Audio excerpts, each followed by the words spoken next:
Kalau ganggu orang ya. Nggak apa-apa lah. Selamat datang Bapak, silakan duduk. Ya, selamat datang Bu.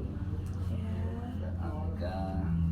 perkenalkan Bapak, saya konselor di sini yang akan membantu Bapak dalam sesi konseling ini. Ya, Sebelumnya mohon maaf, dengan Bapak siapa? aku tadi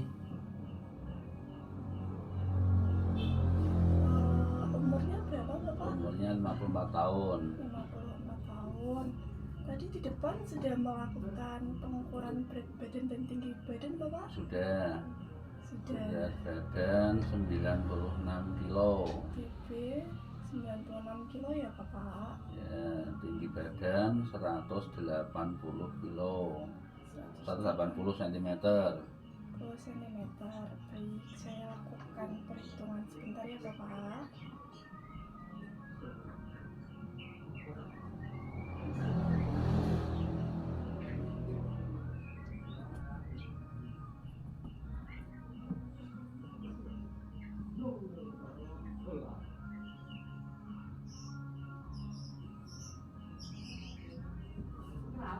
Baik, di sini dari perhitungan EMT saya, Bapak termasuk ke dalam golongan obesitas Bapak. Sebelumnya apa Bapak mengetahui apa itu EMT? Belum. EMT itu indeks massa tubuh untuk mengukur status gizi tubuh kita. Itu nanti Ya. termasuk kekurangan berat badan, kelebihan gizi, normal atau obesitas.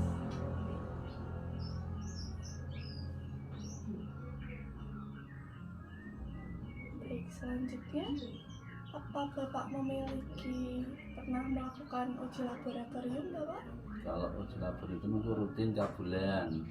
Nah, datanya di bawah ya Bapak? Ya, ada nih datanya lengkapnya ini. Baik, saya lihat dulu ya Bapak.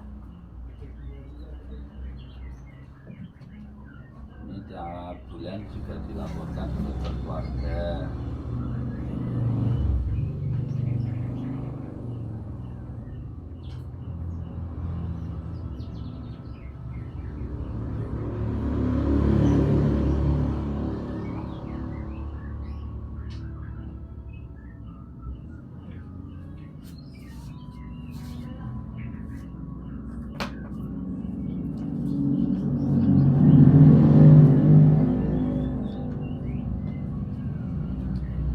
Ini termasuk tinggi ya Pak? Ya, karena standarnya itu 110 kan. Iya. Kan biasanya 145, kadang 170. Ya, sering juga normal. Sebelumnya Bapak datang ke sini atas rujukan rumah sakit atau keinginan sendiri? Ya, dengan sendiri. Oke. Ingin konsultasi apa ini gizi, karena apa ini kan saya mengidap apa ini gula atau diabetes mellitus. Berarti sudah didiagnosa diabetes. Ya, saya itu ada dua, jadi diabetes mellitus dan hipertensi. Baik. Untuk pengukuran hipertensi apa terakhir dilakukan? Kalau hipertensi itu cenderung normal, jadi saya rata-rata itu 130, 80, selanjutnya itu sampai 130, 80 seringnya seperti itu. Jadi normal kalau hipertensinya itu sering normal, jarang di atas 140 itu jarang. Tapi yang memang agak itu yang diabetesnya ini. Lalu untuk riwayat penyakit terdahulu apakah ada Bapak? Mungkin sebelum ini Bapak? Sebelum ini itu saya kena penyakit batu ginjal, tapi sudah dilakukan penanganan dengan ditembak SWL. Itu kanan kiri ada, jadi ginjal kiri ginjal kanan ada. Untuk yang ginjal kiri ditembak 2 kali, yang kanan 1 kali sudah bersih. Jadi kiri kanan sudah dinyatakan bersih, tidak ada batunya karena ditangani SWL, hanya masih kontrol nih kadang-kadang. Baik, harus selalu rutin kontrol begitu ya, Ya, Bapak. utamanya yang kontrol ya yang diabetes nih selalu selalu ke laborat dan dilaporkan ke dokter keluarga hasilnya.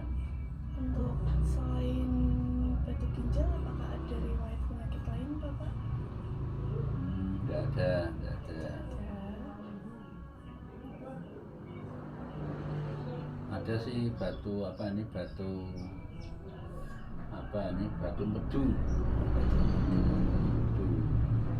Ya saja kalau itu harus operasi dan sementara ini saya cari alternatif dulu, berani operasi. Baik. Untuk selanjutnya, riwayat makan Bapak sehari-hari biasanya seperti apa? Ini itu demikian Mbak, karena ketika muda ini saya kan dekorasi ya kegiatannya, kecuali saya sebagai PNS juga dekorasi. Kegiatannya itu kan sering sampai malam hari, dan kadang-kadang makan tuh memang tidak terkontrol ya, karena memang kerja lelah, harus makan harus banyak, dan yang punya kerja ini kalau memberikan menu kepada tenaga dekorasi ini memang mayoritas mereka banyak konsumsi ikan yang banyak lemak itu. Jadi kendalanya di situ makanya. Jadi makan yang dulu itu sering makan malam tidak terukur lah, karena kerja sampai malam memang kerja berat ya, mungkin awalnya dari situ. Baik, untuk keluhan Bapak memutuskan datang ke sini, apakah ada keluhannya? Ya ini kan akhir-akhir ini cenderung di atas 110 kadar gulanya itu harusnya maksimal kan 110, ini cenderung 140, 135, bahkan sampai 190 juga pernah. Sebab itu saya konsultasi ke sini, mungkin ada solusi tentang gizinya, mungkin makanan apa yang harus saya hindari, makanan apa yang harus saya konsumsi, kemudian bagaimana takarannya supaya kondisinya ini bisa tetap stabil, Mbak. Baik, untuk apakah ada riwayat penyakit dari keluarga, Bapak? Kalau keluarga tidak ada. Jadi dari ayah saya dan ibu saya itu sehat-sehat saja. Ya memang dulu ada batu ginjal yang ayah saya, batu ginjal dan kantong kemih, tetapi tidak ada riwayat gula. Kalau dari ayah itu riwayatnya adalah hipertensi. Oh, hipertensi ya. Nah, yang hipertensi dari ayah ada, tapi tidak ada riwayat gula atau riwayat diabetes mellitus.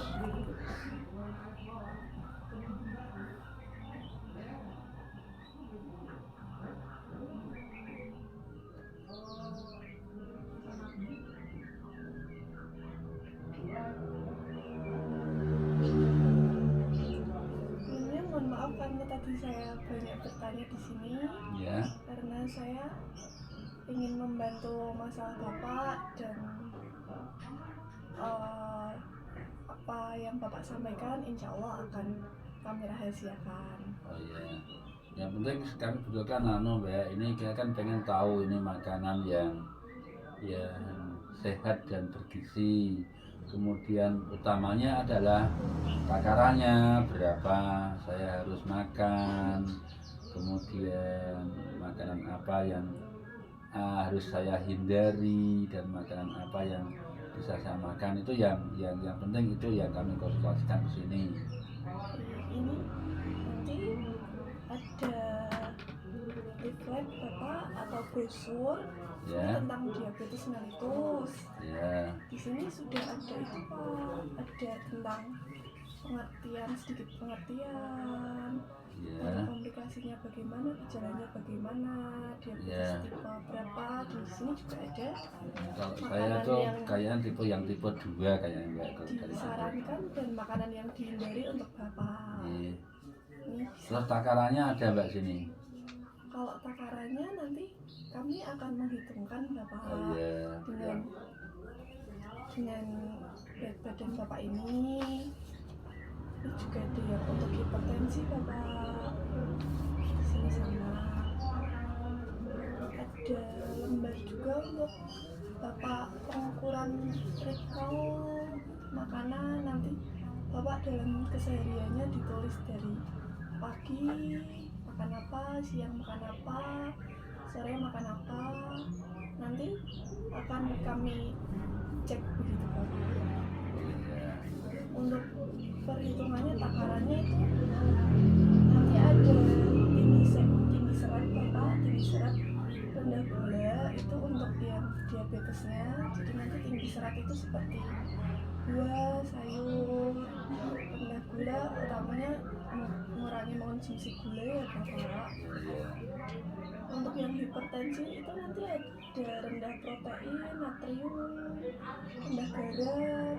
Nanti kalau sebisa mungkin selama ini mungkin Mbak, karena ibu itu kalau masaknya itu dia seleranya memang selera asin.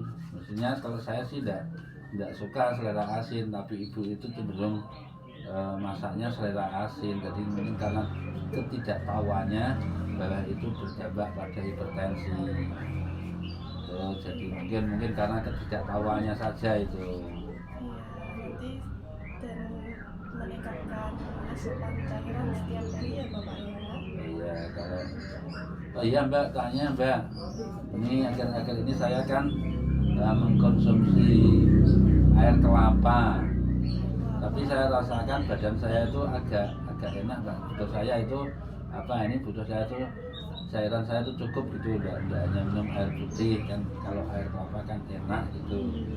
Iya Bapak, karena dalam air kelapa itu tuh ada ionnya Bapak, seperti kayak Pocari Sweat begitu Bapak. Kan ada Maksudnya itu berbahaya untuk diabetes apa tidak yang tidak Bapak, enggak karena ya, okay. Memang kadar gulanya nggak tinggi, kecuali kalau memang gula dikasih enggak pakai gula sih Mbak, itu enggak pakai gula, cuma air kelapa saja. Nah, apa Bapak? Kebetulan di tempat tugas saya itu penjaganya kan tiap pagi ke pasar, itu saya selalu pesan air kelapa, bukan air kelapa muda bukan, tapi air kelapa. Itu kok rasanya badan kok lebih lebih sehat menurut saya itu.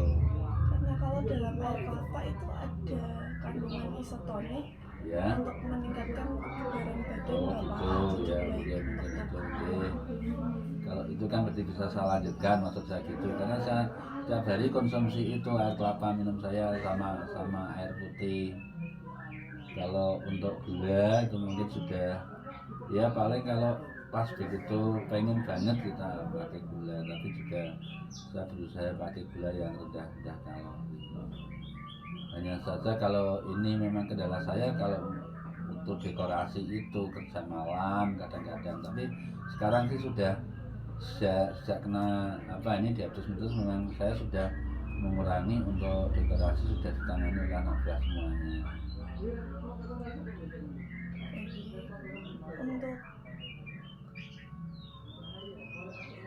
Untuk makanan yang dihindari dan dianjurkan sudah tersedia di browser ini, bisa Bapak baca ya Pak?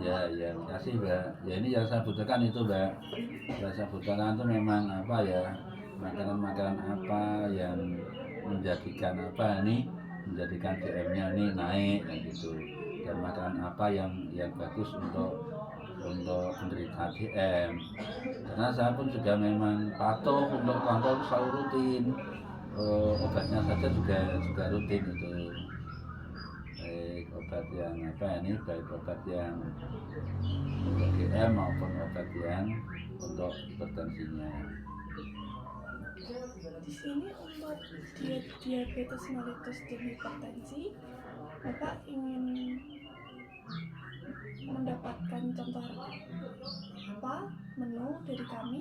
Iya, yang saya butuhkan itu menu-menu yang baik, nanti mungkin yang bisa disampaikan ke ibu biar dia itu untuk pola masaknya biar sesuai dengan apa yang dianjurkan oleh ahli gizi. Karena memang walaupun kami PNS, tapi untuk masalah takaran gizi kan belum paham. Teori yang kami miliki ya memang hanya makanan-makanan yang bergizi, tapi untuk jumlahnya supaya supaya seimbang itu memang kami belum paham, Mbak. Baik, saya berikan beberapa contoh resep terlebih dahulu ya Bapak.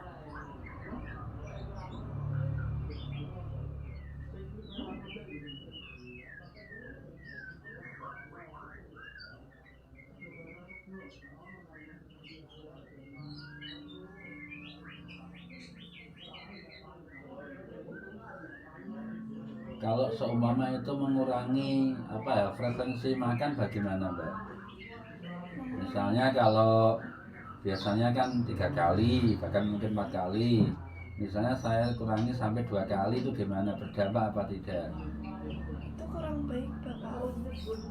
Jika memang ingin mengurangi, yang dikurangi itu Takarannya ya. takaran, bukan waktunya. Karena gini, dulu saya kan berusaha diet memang setelah obesitas.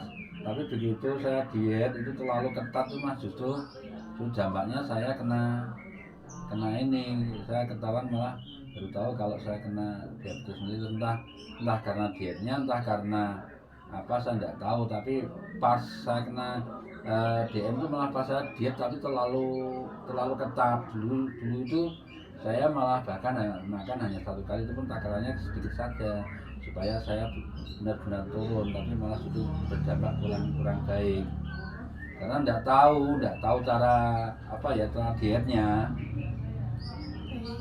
Dari kami, kalau memang diet untuk obesitas itu ada aturannya Bapak. Nanti jika Bapak ingin memilih diet yang secara cepat tapi berat, atau mungkin lambat tapi ringan. Ya mungkin yang lambat tapi ringan, Mbak. Jadi tidak terlalu kaget itu. Kalau yang lambat tapi ringan, nanti akan kami hitungkan kira-kira berapa kalori Bapak yang perlu dikonsumsi dalam sehari, pengurangan kalorinya, tapi memang bertahap, jadi sedikit ringan. Tapi kalau memang ingin yang cepat-cepat, kalau yang cepat gimana, Mbak? Kalau yang cepat nanti misalkan Bapak jumlah asupannya dalam 1 hari itu 1900 ya Bapak. Ya. Nanti langsung kita kurangi di 1500 Bapak. Ada kurangan 400 kalori mungkin. Nanti di badan akan ngerasa lebih lemas. Gitu. Tapi jika perlahan. Oh iya Mbak, aku kami sampaikan lupa tadi. Saya tuh dulu juga ada asam lambung, Mbak. Saya hampir lupa tadi. Karena gini, cenderung kalau terlambat makan ini juga sering perih di perut sebelah kiri. Itu pernah kena asam lambung atau gastritis atau apa istilahnya. Itu pernah ketika saya muda juga pernah seperti itu karena saya sering makan terlambat dulu itu. Termasuk ketika muda itu pola makan tidak teratur karena hubungannya dengan kerja ini. Kalau pas lagi kerja maraton kita tidak sempat makan, begitu makan tidak terpola dengan baik, ukuran juga tidak dengan baik gitu. Saya agak hati-hati ketika saya diet. Kalau terlalu ketat ini saya takutnya asam lambungnya ini kumat. Baik, saya mengerti ketakutan Bapak. Ya. Tapi di sini kami menghitungkan diet itu sesuai waktu Bapak. Ya. Jadi nanti ada 3 kali makan utama dan mungkin 2 kali makanan selingan seperti cemilan-cemilan begitu.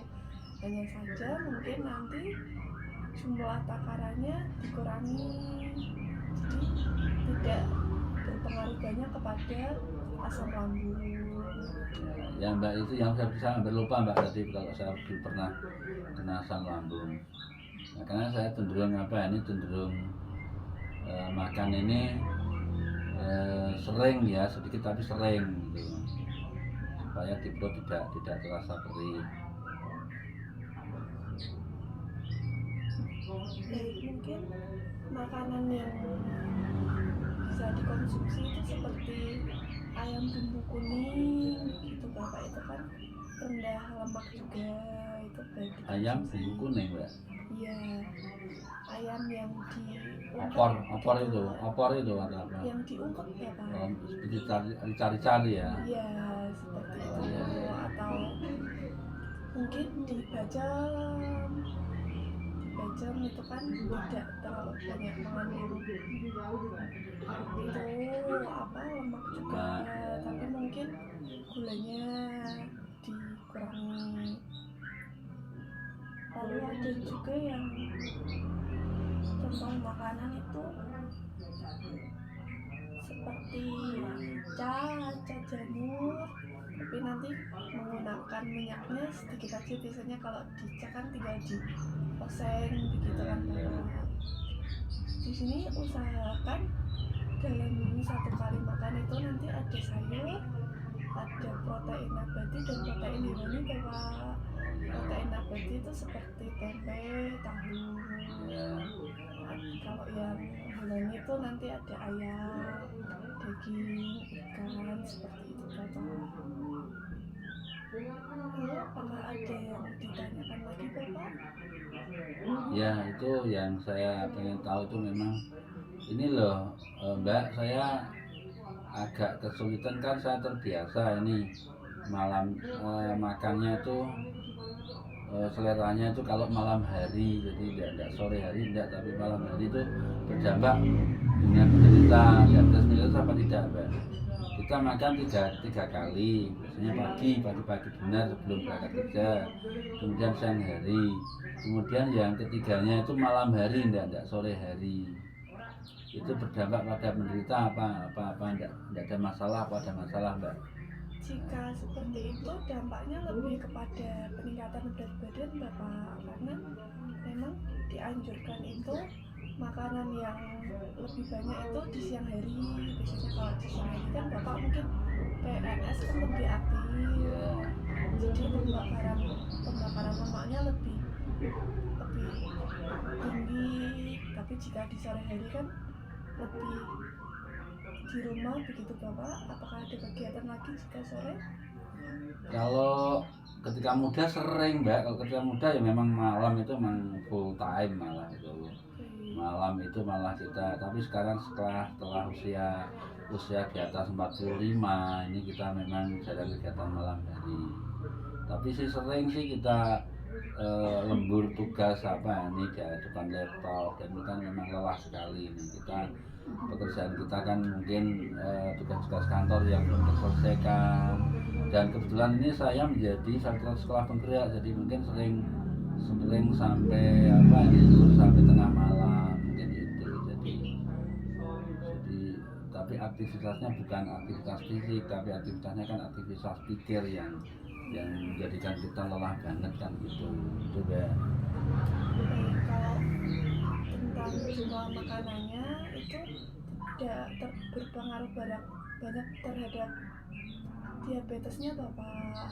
Tapi diabetes itu biasanya berasal dari mungkin riwayat keluarga, tapi ketika riwayat keluarga tidak ada itu berarti mungkin dari pola konsumsinya yang banyak mengonsumsi gula, mungkin sering mengonsumsi teh manis yang terlalu manis atau kopi. Biasanya kalau kopi kan dikasih gula banyak gitu. Ya, mungkin itu juga Mbak, karena kalau mengubur kita selalu ngopi gitu, mungkin itu juga salah satu faktornya. Karena kalau tinggi kopi itu nanti berpengaruh juga Bapak terhadap kinerja yang diabetesnya itu karena kafeinnya. Baik, apakah ada yang ditanyakan lagi Bapak? Cukup Mbak, cukup ya. Baik, terima kasih sudah. Iya, makasih Mbak, terima kasih juga. Nanti kalau bisa dikasih Mbak, ditambahi kasih menu-menu makanan yang bisa kami sampaikan kepada Ibu, supaya beliau masaknya ini sesuai dengan anjuran dari ahli gizi Mbak. Baik, nanti saya resepkan terlebih dahulu contoh-contoh makanannya seperti apa begitu Bapak. Ya, makasih Mbak. Baik. Mungkin bisa dikirim ke WA juga bisa Mbak, nama saya bisa ditulis itu namanya. Baik, untuk yang pengisian recall Bapak tadi apakah sudah paham? Sudah. Boleh dicontohkan bagaimana tadi Bapak? Ya, intinya kan mengurangi jumlah makanan sesuai dengan takaran yang dianjurkan Mbak tadi. Kemudian memang perlu protein nabati dan hewani secara rutin, tetapi tetap dalam jumlah yang terukur, artinya tidak berlebihan, kemudian mengurangi asupan gula dan banyak makanan berserat. Baik, kalau untuk pengisian recall itu nanti Bapak mengisi dalam satu hari makan apa aja, Ya, porsi bagaimana begitu nih Bapak. Nanti akan kami sampaikan juga contoh-contoh yang sesuai dengan kebutuhan gizi Bapak. Nanti akan kami sampaikan beberapa menu, tapi nanti juga Bapak tulis dalam satu hari ini makan apa aja, nanti ditulis. 1 minggu lagi kita bertemu, mohon catatan tersebut dibawa ya Bapak. ya siap ya. Baik, terima kasih Bapak. Iya. Hati-hati di jalan Ya, ya Bapak. makasih, Mbak. Iya.